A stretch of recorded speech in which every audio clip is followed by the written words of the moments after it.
Subject verb agreement বা subject verb কনকর্ডের basic যে rules, এই রুলসের মধ্যে প্রথম শর্ত হচ্ছে প্রেজেন্ট টেন্সে যদি সিঙ্গুলার সাবজেক্ট হয় ভার্বও কিন্তু সেই অনুসারে সিঙ্গুলার ভার্ব ব্যবহৃত হয়।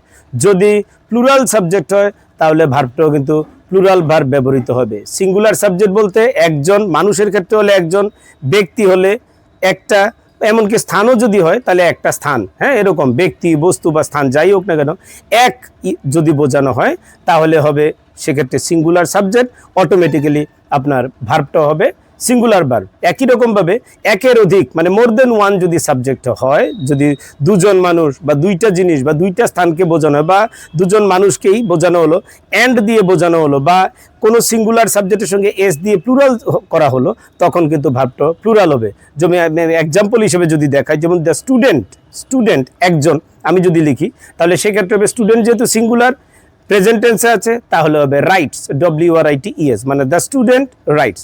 কিন্তু যেহেতু সাবজেক্টটা সিঙ্গুলার, ভার্বটা সিঙ্গুলার হলো, ভার্বের সঙ্গে এস যোগ হয়েছে, সেটা আলাদা কথা, এটা নিয়ে পরবর্তী ভিডিওতে বলবো। কিন্তু যেই মাত্র আমি স্টুডেন্টের বদলে স্টুডেন্টস ব্যবহার করব, তখন যেহেতু প্লুরাল হয়ে গেছে তাই সেন্টেন্সটা হয়ে যাবে দ্য স্টুডেন্টস রাইট। এই ক্ষেত্রে কিন্তু তার এস ব্যবহৃত হলো না। তার কারণ কি?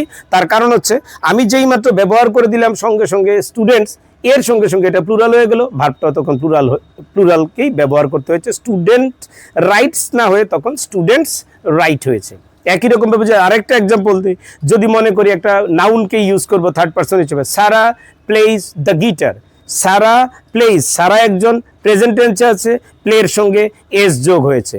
কিন্তু যদি একই রকমভাবে যদি Ben and Mia play or, তখন হয়ে যাবে প্লে, হ্যাঁ, তখন হবে প্লে দ্য গিটার। কিন্তু এক্সাম্পলে যেখানে ছবিতে যেটা আমি দিয়েছি সেটাতে বলেছি Ben and Mia wait for the bus. এখানে কিন্তু দেখুন ওয়েট, বেন অ্যান্ড মিয়া, এই দুটার মধ্যে কিন্তু অ্যান্ড দিয়ে যোগ হয়েছে, মানে একটা সিঙ্গুলার সাবজেক্ট অ্যান্ড দিয়ে যোগ হয়ে প্লুরাল হয়ে গেছে। তাই এক্ষেত্রে যে ভার্বটা যেটা ব্যবহৃত হয়েছে সেটা হচ্ছে ওয়েট, মানে এক্ষেত্রে কিন্তু এস লাগেনি, কারণ এটা এস লাগলে আবার সেই সিঙ্গুলার ভার্ব হয়ে যেত। কিন্তু যেহেতু সাবজেক্টটা প্লুরাল তাই এক্ষেত্রে আমাদেরকে ভার্বটা প্লুরাল আনতে হবে। তাই এখানে Ben and Mia wait for the bus হয়েছে।